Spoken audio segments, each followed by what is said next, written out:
Você falou um pouquinho da escala 6 por um e é até um tema que eu queria falar, que é muito interessante em ponto de vista do brasileiro que está lá e do brasileiro que imigra, né? Que é um pouco do que a gente vai estar falando aqui, né? Essa vertente do que a gente está conversando aqui. E eu tinha notado isso e eu acho que você já deu a letra aí, eu vou emendar. Que é o seguinte, né?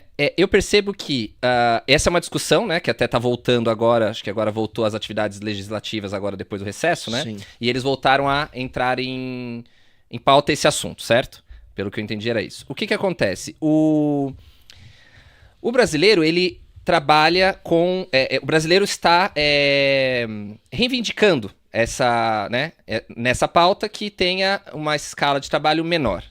Mas eu percebo que eu, como imigrante, vejo os outros imigrantes, a gente aqui no nosso podcast fala com muitos imigrantes, tanto aqui na Europa quanto imigrantes também nos Estados Unidos. Eles vêm aqui trabalhar e eles trabalham 7 dias por semana, trabalham com 2 empregos, trabalham final de semana, feriado, faz vários turnos, hora extra, faz tudo. Será que a pessoa querer, o povo, né, a população buscar uma escala menor, diz respeito puramente à questão de carga horária, quantidade de dias e horas trabalhadas, ou será, na sua visão, que tem mais relação com a contrapartida que o Estado dá para ela em relação ao quanto ela trabalha, e também a contrapartida que ela tem em relação à sua sociedade estabelecida ali. O que você acha sobre isso? Veja, as pessoas que mais são afetadas por um tipo de escala extenuante são pessoas que moram em grandes centros urbanos,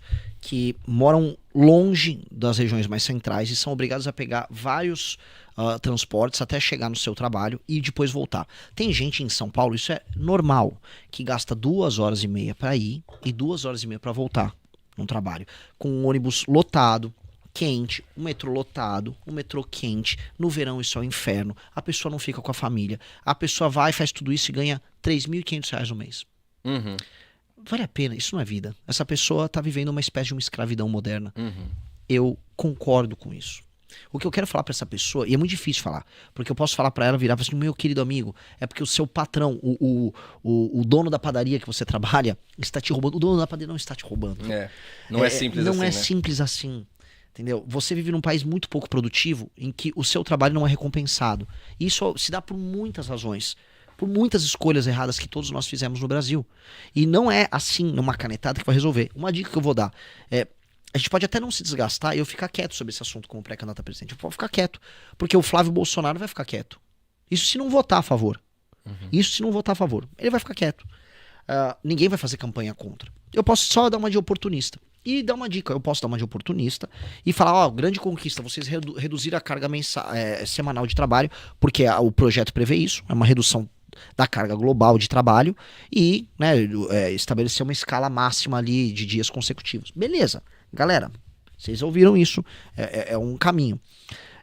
Vai haver demissão, vai haver inflação e vai haver um caminho para informalidade. Então, aquela loja que estava contratando a pessoa CLT sindicalizada, ela vai ter que contratar alguém por fora para cumprir Pra isso. cobrir aquele dia. Pra cobrir aquele dia. E ela não vai poder contratar CLT. Só Sim. que aquela pessoa vai botar ela no pau se ela não contratar ela CLT. Ou vai Vínculo fazer uma PJ. empregatício, tarará. E aí vira insegurança jurídica. Tudo isso vira custo. Claro. E aí fica alimentando um juiz do trabalho que ganha acima do teto constitucional, numa justiça do trabalho que custa 23 bilhões de reais por ano. Se eu cortasse esses 23 bilhões de reais da justiça do trabalho, porque isso tudo pode ser assumido pela justiça civil. Não, esse negócio de ter justiça do trabalho é uma coisa brasileira e de algumas poucas nações. Você não precisa de um juizado especial para a parte do trabalho. Isso é um direito privado, entre privados, acordos celebrados entre privados. Você teria uma economia tão grande que a gente poderia tirar impostos na folha de pagamento e todo mundo se sentir um pouco mais recompensado, só de mexer nisso. Mas eu não acho que as pessoas querem ouvir isso que eu tô falando. Eu acho que é uma briga hoje perdida. Então talvez nós temos que deixar as pessoas seguirem o caminho da Erika Hilton, do Lula e dos bolsonaristas que vão ficar quietos sobre isso, e depois elas vão lidar com um problema, como já aconteceu muitas vezes no Brasil.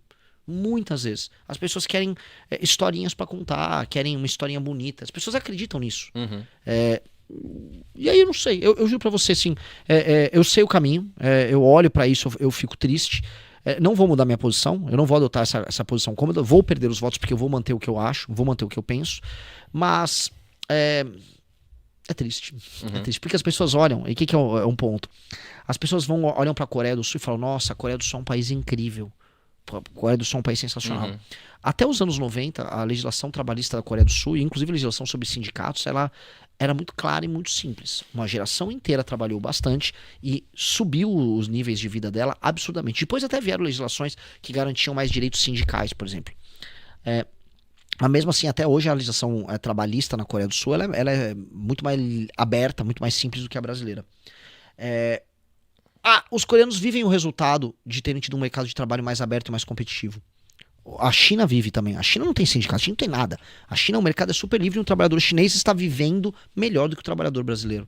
Então, nós temos que olhar e não ficar só, olha, a China é melhor porque não rouba. Tem muita corrupção na China. A China é melhor porque ela toma escolhas que às vezes você que está me vendo discorda.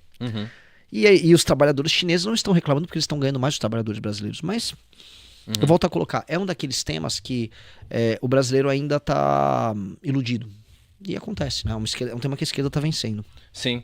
Você falou da Coreia do Sul, eu também queria falar sobre uma questão da Coreia do Sul, um outro âmbito, que é até um assunto que eu, estudando um pouco o seu conteúdo, né, eu vi que você fala muito sobre esse assunto, eu gosto muito desse assunto, e eu acho que é pouco falado, e as pessoas dão pouca importância, que é a questão do soft power. Né? O soft power, ele é algo, eu acho que é algo muito relevante na nossa... no mundo como ele está hoje, as configurações dele, né? Porque além do poder bélico que o militar que um país pode exercer, isso é criar esse consciente coletivo internacional. Eu acho que é um poder incrível, né? Então, a Coreia do Sul era um exemplo que eu estava a pensar nisso. Eles conseguiram aí, numa última década, implementar ali um soft power no mundo inteiro, com dorama, comidas, BTS... Até anime tem. Animes. Coreano. E a tecnologia, né? Muito forte. E automóveis, né? Então, eu queria falar sobre como o Brasil pode desenvolver isso e quanto é a importância disso e o que um presidente pode fazer em relação a isso, transportar isso para o mundo. Porque, se eu não me engano, pode me corrigir, pelo que eu vejo, o Brasil tem alguns casos de exportar o soft power muito pontuais e já defasados. Eu diria, eu vendo aqui como imigrante, né? Eu vendo a realidade de Portugal, e aqui a gente encontra e conversa com muitos africanos, né? Que no Brasil a gente não tinha tanta essa convivência, né? Que a gente encontra muitos angolanos e tudo mais. Um item do soft power brasileiro que eu vejo que é unânime em muitos países é as novelas. As novelas na década de 90, 2000, foi algo que foi exportado com grande sucesso. Você vê que ela permeou. Mas, além disso, o que mais, né? Eu acho que no início do século passado, talvez, a Bossa Nova. E, vamos dizer, nas últimas décadas, sei lá, Havaianas. Pronto. E não vejo se tem mais itens, mais coisas de soft power. Então, explica pra gente o que você acha sobre isso e qual a importância e o que um presidente pode promover nesse sentido. O Brasil no século XX ele entrou no imaginário global. O Brasil no século XIX, vamos dizer, as referências sobre o Brasil elas eram muito esparsas. Sei lá, o Charles Darwin passou pelo Brasil, haviam alguns naturalistas que haviam passado pelo Brasil, viam uma fauna exótica, mas era muito pouco, né? Você teve no começo dos anos, no século XX, você teve começo pro meio, o Stefan Zweig, que é um escritor austríaco, ele escreve, né, O Brasil, o País do Futuro, um livro seminal em entender o Brasil como algo diferente, algo que se apresenta para o mundo de uma maneira diferente. Aí você tem futebol, bossa nova, você tem o Walt Disney descobrindo o Brasil, você tem uma certa caricatura do Brasil, e nesse processo o Brasil também cria uma caricatura de si. Que é a caricatura que o varguismo cria para unificar o Brasil, que era um país muito diverso, muito diferente. Então, o futebol é um elemento unificador, sim, mas o carnaval, aos moldes do Rio de Janeiro, se torna referência, que é aquela coisa do desfile, né? Uma parada militar, um carnaval, um desfile organizado, ritmado, com uma certa disciplina, com uma bateria... Nem é tão swingado, dependendo da bateria, às vezes é uma coisa até mais reta. Então... ritmado. Exato. Então, assim, você vai pegar. Aquilo foi forçosamente construído para ser uma unidade brasileira, sendo que nem nós nos reconhecemos assim. Durou por um tempo, porque a gente tinha rádio e TV com mídia única. Hoje, com a internet, a gente percebe que os regionalismos se afloraram e que as pessoas não ligam tanto para esses símbolos nacionais. Tanto que a geração Z repudia o carnaval. Achei, assim, nem que ela não gosta. Ela Eu vi repudia. umas matérias sobre Mais de isso. 70% não gostam do carnaval. Por razões diversas, acho que não cabe a gente se aprofundar tanto. E as gerações mais novas também não gostam da seleção brasileira de futebol, que é outra referência nacional. E nesse momento também o Rio de Janeiro, que era um elemento unificante, ele está passando por um dos seus piores momentos, ainda que tenha aumentado o turismo. Então, nós não conseguimos sequer saber o que nós somos. Portanto, se você não sabe o que você é, você não sabe o que você vai vender para fora. Né? Sim. Então a gente tem que terminar de se conciliar internamente e entender que a gente tem potencialidades incríveis. A gente tem que entender, por exemplo, que a gente nunca vendeu o nosso interior para fora. O Brasil tem um dos maiores circuitos de rodeio do mundo. O Brasil tem uma música interiorana, que é a música sertaneja, que concorre com o country americano, que é a verdadeira música ouvida em todo o território nacional. O Brasil tem um tipo de comida que o mundo está começando a descobrir agora. O Brasil é diverso em muitos termos. O Brasil não é só o Brasil do Rio de Janeiro ou do Nordeste, como a propaganda oficial quer mostrar. Agora, o Rio e o Nordeste podem ser mostrados de uma maneira muito melhor, como eles são mostrados também. Sim. Nós não conseguimos, vamos dizer, conciliar a diversidade nossa como uma força concreta, porque quando a gente vende diversidade, a gente vende assim, maldito português, nós na verdade somos índios e africanos explorados que agora estão dançando samba e funk, e isso é muito legal. Isso é mentira. A matriz genética mais presente no homem brasileiro, no ser humano brasileiro, ela é portuguesa. Nós somos o fruto dessa mistura e esse elemento português tem que ser conciliado e sem vergonha nenhuma de ser. Nós temos que ver essas diferenças regionais e transformar em potencialidade. E aí, quando eu for apresentar isso para o mundo, veja, o Brasil é um país que não tem rejeição no mundo. O sul global não vê o Brasil como problema, ele vê o Brasil de maneira simpática. Todo mundo gosta, né? Todo mundo gosta. Brasil. Você vai com a camiseta amarela. Eu já vi casos de pessoas que foram. Não estavam no meio ali, de, sei lá, Afeganistão, não sei o quê. Chegou terrorista lá pra prender eles. Ah, Brasil, Ronaldinho, qualquer coisa assim. Ninguém tem problema com o Brasil. Então, marcas brasileiras poderiam muito bem ser aceitas no mundo inteiro. Só não são porque não há. Sim. Só não são porque não há, porque nem sequer o Brasil tem um esforço em internacionalizar suas marcas. Na verdade, o Brasil sequer tem um esforço em ficar conhecido na América do Sul. Você sai do Brasil para andar em qualquer país da América do Sul, não tem produtos brasileiros. Nos mercados e tal. Nada. Não tem uma marca de roupa brasileira internacional. Isso eu vejo muito, porque aqui a gente vê o contrário, né, Renan? Por exemplo, não sei se você conhece, existe uma marca francesa, que é a Cassino. Meu, elas têm tudo. Sim. Eles têm molho de tomate, eles têm macarrão, eles têm uma série de produtos, inclusive produtos que às vezes até são tipicamente de origem brasileira. E eu acho que ele é um exemplo do que pode ser feito, né? De criar polos e tudo mais. Sim. E como isso... é que pode a gente não ter isso? Sim. Como é que pode a gente, por exemplo, se eu não me engano, até hoje existe inteligência artificial, o pessoal pode checar, mas em faturamento com produtos ligados à agricultura, a Holanda fatura mais que o Brasil. Gente, como assim? O Brasil é grande exportador. Sim, o Brasil exporta grão bruto. A Holanda... Tudo bruto, né? O minério bruto, o grão bruto, a fruta...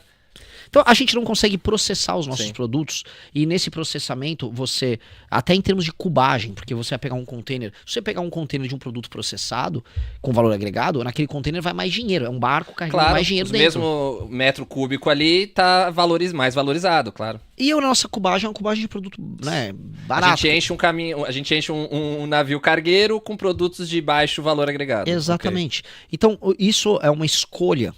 E essa escolha, né, quem vende commodity não vende marca. Tô aqui com 50 toneladas de soja brasileira. Ninguém liga de onde vem a soja. A soja é uma commodity. Não, esse minério de ferro aqui, cara, é um minério de ferro. Sim. Então, nós não temos branding, nós não vendemos essa imagem positiva. Então, um dos fatores que a gente tem que ter nós temos que ser competitivos para quando colocarmos nossos produtos lá fora, eles terem bons preços. Claro. E 2, nós temos que ter uma política brasileira intensa de venda da marca Brasil lá fora. Hoje, nos Estados Unidos, o americano não gosta do soccer, não gosta de futebol, não é um produto importante para eles. Eles não ouvem música brasileira. Agora, os americanos gostam de churrasco brasileiro. As churrascarias brasileiras fizeram, por conta própria, um trabalho de divulgação, de difusão do Brasil. E existem nações, como por exemplo a Tailândia, que tem uma diplomacia baseada em comida. Por exemplo, a Tailândia ajuda a fomentar restaurantes tailandeses em outros países. Já vi isso. Então, você tem uma Eles política. promovem, sim. Porque você vai num restaurante tailandês, você vai na decoração tailandesa, você É uma forma de soft power, né? Total, você fica generoso com a cultura daquele país. Sim. A Itália, a imagem da Itália perante o mundo, ela é em grande parte garantida pela comida italiana. Totalmente. Né? O Brasil, o Brasil é um lugar que faz grande churrasco. A comida brasileira é boa. Sim. E você pode ir num restaurante brasileiro conhecer o jeito brasileiro de ser. O brasileiro, na forma de acolher as pessoas, de fazer festa, ele é único. Então os restaurantes brasileiros podiam ser verdadeiras embaixadas da cultura brasileira para vender o jeito brasileiro de ser. Então, restaurante através do soft power, marcas de roupa. Se as pessoas querem viver o estilo tropical brasileiro, vamos entregar para elas esse lifestyle. Para chegar no momento que a gente vai ter uma produção audiovisual decente, games feitos no Brasil, vendendo esse país, vendendo o rosto dos brasileiros. Porque quando você vê um coreano, hoje, as pessoas acham homens coreanos bonitos. Nunca existiu isso. As pessoas estão se acostumando a ver dançarinos daquele BTS, né? Isso, dançando, o Kim, o Jung, não sei o que, o Jong, não sei o que. Nada contra aí, coreanos, adoro vocês, mas... aí começa a achar bonito e legal. As coreanas se tornaram, vamos dizer, exemplo mundial de beleza. Sim, o mundo está vendo coreanos, está se acostumando. Eles estão conseguindo atingir o objetivo deles. Talvez é um objetivo parecido que o Brasil conseguiu, como eu falei, nas novelas, né? Sim. Aquela fisionomia latina, né, do brasileiro, mais caliente e tudo mais, talvez permeou, ajudou a premiar com as novelas que a gente estava falando. Até alguém aqui no comentário disse que até na Rússia se assiste novela brasileira.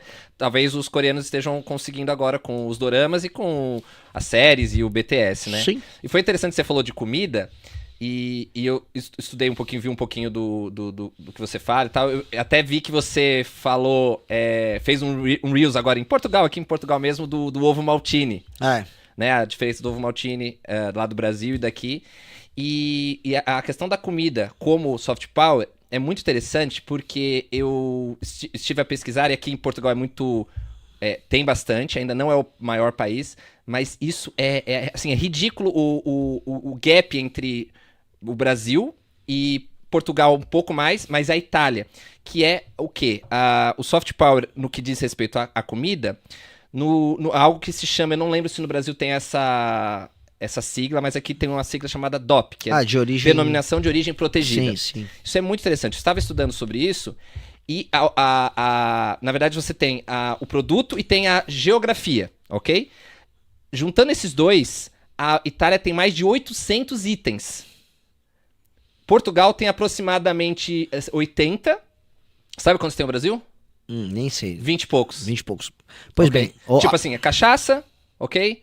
Mais alguns outros itens, tipo castanha do Pará, castanha brasileira, enfim.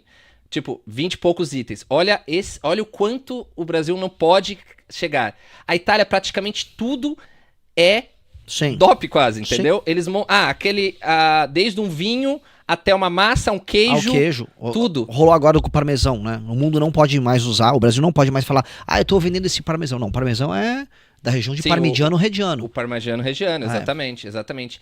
E a França também tá logo atrás ali com isso. Tanto é que você, por exemplo, você vai tomar um champanhe, você não toma um champanhe, a não ser que ele for da região de Champagne. Sim. Você toma talvez um espumante. Sim. Enfim, mostarda de Dijon, etc. E eu acho que a comida... Eu vi um vídeo, até a gente vai falar sobre esse vídeo, porque esse vídeo você falou sobre Portugal, e a gente até fez um corte no nosso Instagram, você aceitou a collab e bombou, o pessoal ficou se matando nos comentários, a gente vai falar dele, que a comida é um item muito relevante da identidade de um povo. Sim. Ok? Então, se é algo muito relevante da identidade de um povo, o quanto o soft power pode ser exportado e reforçado a imagem desse país através da comida, né? Perfeito. E quanto será que o Brasil não pode ter essa visão, o Brasil pode exportar essa visão de produtos, né? De origem protegida. Por quê? Isso daí faz com que aquilo seja totalmente...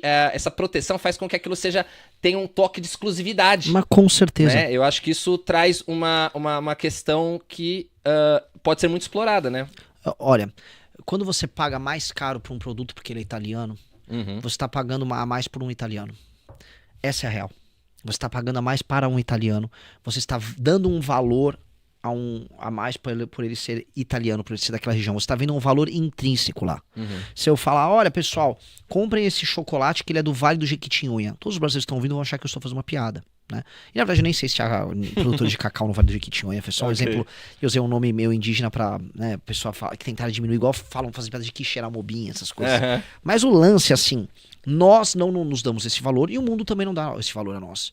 E esses produtos de origem local, né, que você consegue estabelecer as regiões, foram uma política de muito tempo que a Europa já vem adotando e que vem cumprindo o seu papel. Naturalmente a gente podia ter isso, só que eu vou dar um exemplo como o Brasil ao contrário. O Brasil tem regras sanitárias das mais estúpidas possíveis para a produção de carnes, embutidos e laticínios. Então um produtor, vamos supor, você é um produtor de queijo da Serra da Canastra, é super, hiper regulado. Se você é um mini produtor, você não consegue ter essa mini produção com um preço alto, porque se você for dar escala, tem que jogar o queijo fora, que o queijo não está obedecendo uma determinada regra, ou seja, é tudo feito para te sabotar. Enquanto na Itália esse microprodutor vai vender o queijo por uma fortuna. Aqui em Portugal, o queijo da Serra da Estrela. Incrível, assim, além dele ser um queijo maravilhoso, ele tem um valor agregado caríssimo. Caríssimo. Os vinhos separados por região, as pessoas dão um valor a isso. No Brasil a gente sabota o cara. Eu tava conversando com pessoas que defendiam assim, vamos extrair bastante recurso no Nordeste, que as pessoas vão colocar valor agregado através da cultura da cabra. Linguiça de cabra, queijo de cabra. Tem a cabra já lá naquela região quente toda. Então você construir... Você diz no Nordeste. No Nordeste do Brasil. Sim. Pois bem, não dá. Não dá porque o cara não consegue, com leite, tem uma quantidade que é um limite que você tem que usar. Ou seja, a legislação brasileira é inimiga disso. Ela impede o cara de construir isso, você não consegue construir marcas, não consegue construir nada. E aí a gente não consegue, na prática, valorizar o pequeno com a margem alta. Enquanto na Itália é absolutamente o contrário. A França é o contrário, aqui é o contrário.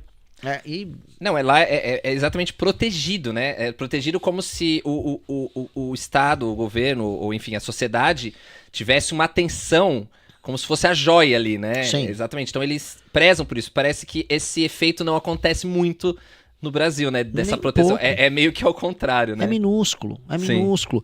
E a gente não... Assim, vou dar um exemplo. O Brasil é o maior produtor de café do mundo. A Suíça com a Nespresso ganha muito mais dinheiro.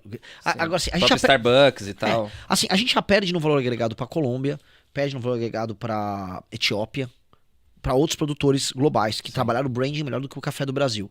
Dito isso, um suíço que nem planta café ganha mais dinheiro na cadeia porque ele industrializou, colocou branding e tal, e nós não. Né? Aí entra aquela questão das vantagens comparativas, que entra talvez um papel do Estado. Porque como é que o agente econômico no Brasil nunca pensou nessas potencialidades, nunca explorou isso? Nós já temos o café, nós temos área. Então, assim, a gente consegue ter escala e a gente consegue ter vantagens comparativas. Será que um investimento em brands, fazer uma parceria com uma outra marca global, juntar os agentes e falar, vamos ficar com o valor inteiro da cadeia do café do mundo? Vamos ter uma concorrente, vamos inovar e fazer algo que não existe, mas que envolva café, pra gente tornar o café brasileiro essa marca mundial? Pô, a gente já tem o café. Nós já temos. Assim, não é que a gente tá saindo do zero. Essas coisas eu olho, né? Nesse ponto eu sou muito liberal em termos fiscais, mas eu viro um chapeuzinho meio Ciro Gomes, as pessoas vão zoar, que é, assim, se a base para você ter uma cadeia produtiva com maior valor agregado tá dada, por que e ninguém tá fazendo? Por que o Estado não vai lá e cutuca pra gente tentar resolver isso aqui? Porque claramente tem o potencial. E a gente só falou de uma coisa. O melão do Rio Grande do Norte, eu falo isso direto, é um outro exemplo. Frutas no Vale do São Francisco é outro exemplo. Produtos que são sensacionais, mas que nem os brasileiros próprios conhecem. Do exemplo da cajuína. O pessoal falou aqui do açaí também, que a gente esqueceu. O açaí é uma que já conseguiu ter uma penetração estrangeira ali. Agora, o açaí, veja assim, o açaí até ele é uma coisa Brasil, açaí. Já tem açaí sendo feito no Sudeste Asiático. A gente nem conseguiu criar uma marca global de açaí. A gente basicamente está na etapa que a gente vende a polpa do açaí. Não é que a gente está vendendo um produto... já processado. Nós vendemos polpa congelada de açaí. Pô, galera, será que não dava pra... avançar 1 ou 2 estágios na cadeia de produção, né? Nós precisamos disso. Não, e eu acho que o Brasil tem publicitários, marqueteiros premiados internacionalmente. Eu acho que não tem falta de... não só do produto, como você disse, mas também do recurso humano para fazer isso acontecer, né? Acho que o que falta? Falta vontade política, investimento. Muitas nações adotaram políticas de estado de promoção de marcas e símbolos nacionais. E o Brasil zero, né? Zero. Sim. Zero, assim. E até tem uma agora, mas ela é. Eu não digo que ela é boa pra gente. A JBS Friboi.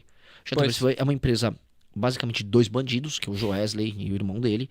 Esses caras controlaram o mercado de carne, usando financiamento. Eles são bons na área deles, mas usaram financiamento, compraram quem precisava comprar. São 2 gangsters. Depois foram praticar, vamos dizer, seu banditismo nos Estados Unidos, compraram um monte de gente. Hoje são os maiores produtores de proteína animal do mundo. Sim. O pessoal da Ambev também. Sim, mas eles andam com o Lula. O Lula fica viajando com os caras. Mas porque eles são bandidos, não porque é uma política brasileira de promoção da carne brasileira. Até porque eles estão lá indo lá vender carne americana também, não só brasileira. Ok. Né? Mas, veja, eles já andam com o Lula pra isso.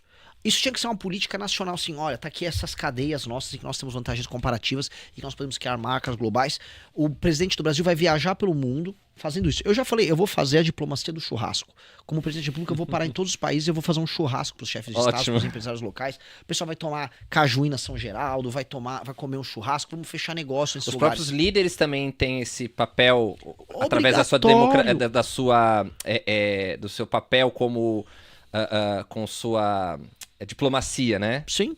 Sim, Não, é um perfeito. papel. O estado, e assim, nada que outros estados considerados liberais já fizeram. Vários estados promoveram seus produtos como parte de uma estratégia global de divulgação e ganhos em escala no comércio global. Coreia fez isso, Japão fez isso, China faz isso. A gente não faz. A gente não faz.